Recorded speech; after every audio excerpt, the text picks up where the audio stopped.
Patay naman na siya. Nga, una pa. Magandang araw mga ko, ano? So ito, nag-scan kami rito sa area ni Sarge. Nakita namin itong saging. Itong saging, pinutol na. Oh, pinuputol na. Ayan, pinatay na. Pero dito kami nagulat. Kasi patay na yung saging, tumubo pa rin yung bunga. Sa pinutulan, no? Ilapit mo. So nung pinutol nila ito, ayan, at bumunga pa siya. Oh, isang ano po? Ilang na to? Ilang Sipi. dalawang sipi. Ito, tsaka ito. So, ayun, pinagtanggalan na nila. Oh. Bumuha na sila. Kasi bihira ka makakita dito mga kakuha, no? Kahit ako, nagulat ako. Simula nung bata pa ako hanggang ngayon. Ngayon pala ako nakakita ng ganito. Kasi lahat ng saging pinuputol mo, hindi yan bubunga. Mamamatay na yung saging eh. Pero ito, bumunga. Wala nang dahon, no? Oh. Wala nang gamot kasi nga kanang yung ano ba? Yung ano tawag yan eh. Wala nang patlak ba? Oh, wala yung puso. Wala. Bumunga pero Tama no? dapat unta Patay na ni. Patay na siya. Dapat na mabuhi. Napay gamot. Oh, pay gamot. Pero wala namang gamot. Patay naman ang arabo. Patay na. Oh. Imposible. Ang posible. Oh. So baka nandito yung swerte natin ngayon. Oh, kasi alam mo ako, no? Parang maganda ito sa tindahan. Kasi marami siya eh. Maraming saging. Tapos patay na, nabuhay pa. So, ibig sabihin, yung swerte mo, lumalabas talaga. Buhayin pa. Buhayin. Pa, oh. Kumbaga, ipag-asa ba? Oh. So, ito ay talagang, oh, bunga talaga. Saka natin kukunin, i-focus muna natin yan. Yan. Ito, tingnan mo mga kuha. Hindi yan siya nilagay. O, hindi yan nilagay, oh. Bumunga talaga yan dyan, oh. O, hindi yan nilagay. So, ang maganda nito, Putol na oh. oh, putol yan, oh. Oh, putol, oh. Wala. Ayan yung ano niya, oh, putol yan, oh. Putol. So, ang maganda nito, kunin natin to, ilagay natin sa ating pangswerte ba, no? So, kumuha na sila. Pero ito, hindi talaga, no? Bunga talaga siya, oh. Kung gusto ka kuhaon nimo. Tapi sa video kapag kuha nimo. O, paggawa na dito. So, ang maganda paggawa ito mga kuha, kunin natin to gano'n, no? Kunin natin to. So, video mo. Pa-video tayo. Tanggalin niyo. So, ito kunin namin. Para malaman natin na sa loob talaga. Hindi talaga sinalagay. Ayan, oh. Oh. Eh. Lagi no. Ayan, oh. Oh. Ayan yung ano niya, oh. Yaw. Oh. Oh.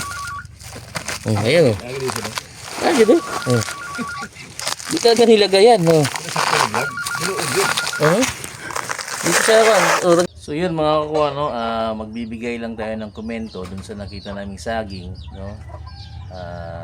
Actually, dito nalubat kasi yung phone ko dun eh. No. Parang huling baterya na yun.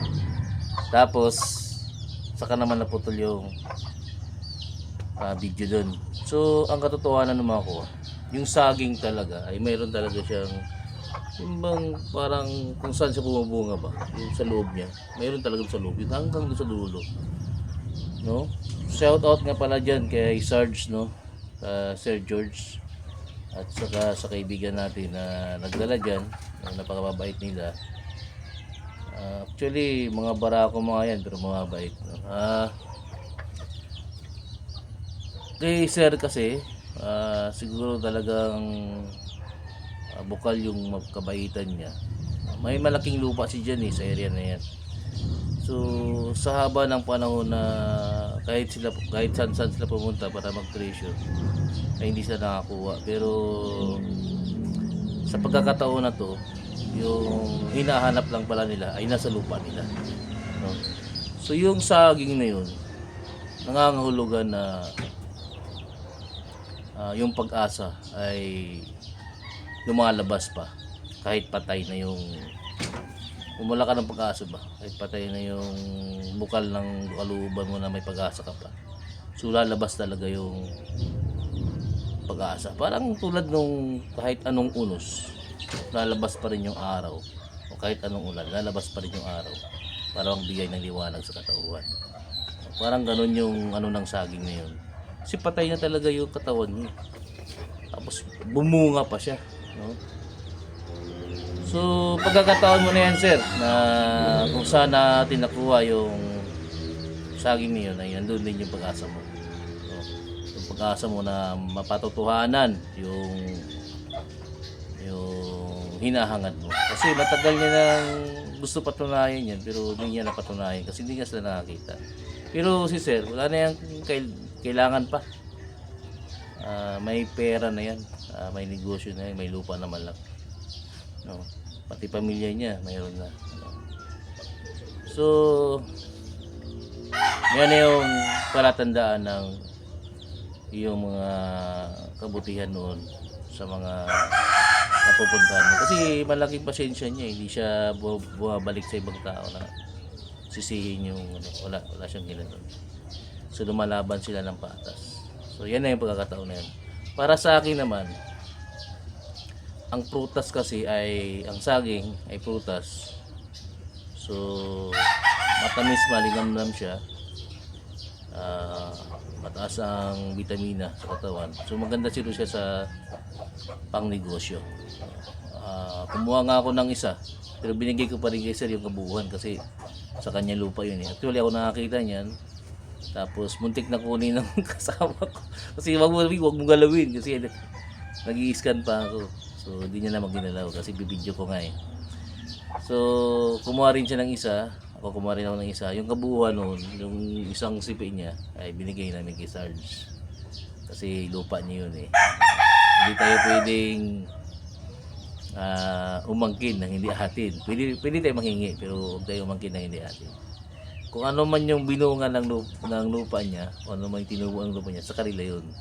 Kahit yung swerte sa kanila yun. Humingi lang tayo ng kaperanggot. No? So, maganda yung maging scan. Natatawa ako doon mga kuha kasi saging nga, patay na nga eh. Nagbunga pa.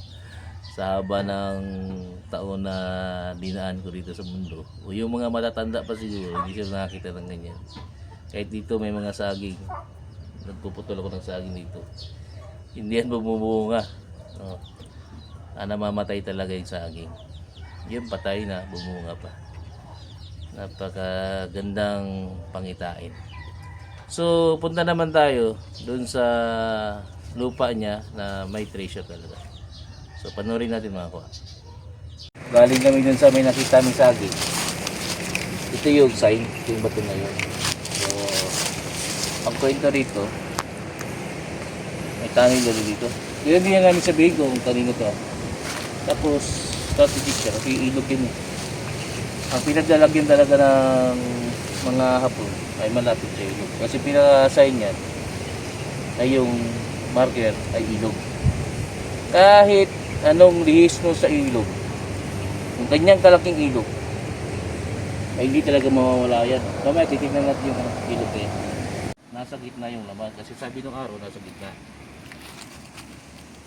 So, ang bato na to, kaya sila dito naglalagay sa malaking bato, hindi to mawawala, hindi to maiuusog, hindi to mabubuhat. Kahit sino pang tao na magdaro dito, hindi to magagalaw. Kasi malaki ito eh. So kaya dito siya nilaglagay. Ang ilog na yan, yan yung landmarker nila. Yung ilog na yan. Kaya itong ilog na to, dito tayo. Makikita natin ilog dito. So naririnig yung may ilog yan. O ayan, yung ilog oh. Ayun oh. Diba? Ayun oh, ilog. Ayan, ilog yan dyan oh. Naririnig nyo sa baba. Pero andun yung paanan nyo. Ayun, ilog yun oh. Ayan. Diba? So nasa gilid dito ang ilog. So may tunnel dito at mayroong bunker dyan. Diyan nila nilagay yung isa. Dito naman nilagay yung isa. No?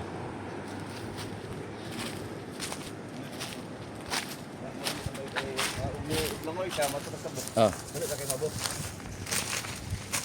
So yun mga kuha no. Sa tignan mo, may mga dapat pa itong kasama pa sa sign ko. Ito mga kung ano, ito mga kung ano, kapag nakakita kayo ng bato na may mga ganito side, automatic yan na yung area nyo ay may malaking load o mayroong nilagay talaga yung hapon. So kahit dito ka na maghanap-hanap, kahit ubusin mong taon sa paghanap dito, o kahit tunawin mo tong buong bundok na to, may makukuha ka talaga kasi mayroon silang nilagay na sign.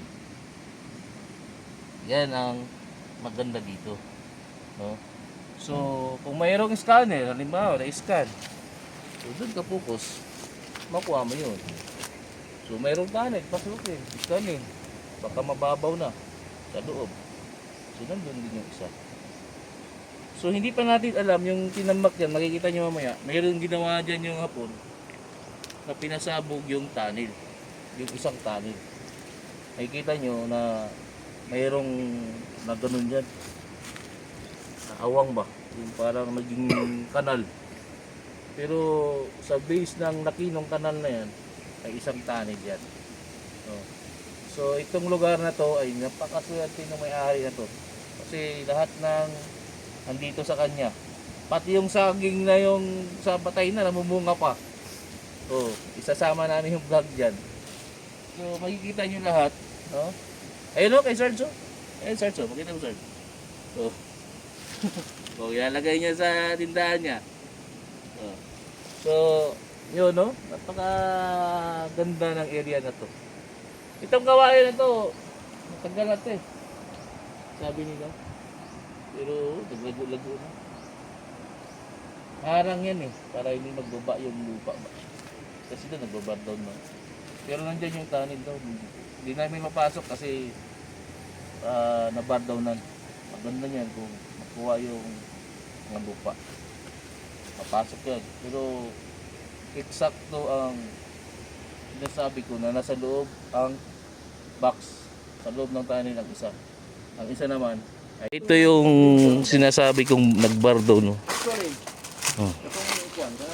Kanang gate sa tunnel diya sa una. Hmm. Gamay kayo, gamay kayo. Oh, gamay gina. Mana na kao. Hmm. Daw ka sulod. Pagka mo susunod ako. Hmm. Oh, ayan oh. Oh, nakanal siya ba? Ayun, oh, kanal oh. Ayan yung saging. Saging. Tapos ng kanal dito. Mga malambot ng lupa to. No, ana akso liki-liki oh. Pardaw no. Oh, ayun oh. Oh, ito. Ito yung sa baba naman, no. Sa daanan na pinabar daw nila to. Pinahulog nila ba? Hanggang dun. Ayan. So dito nilagay yung isa naman.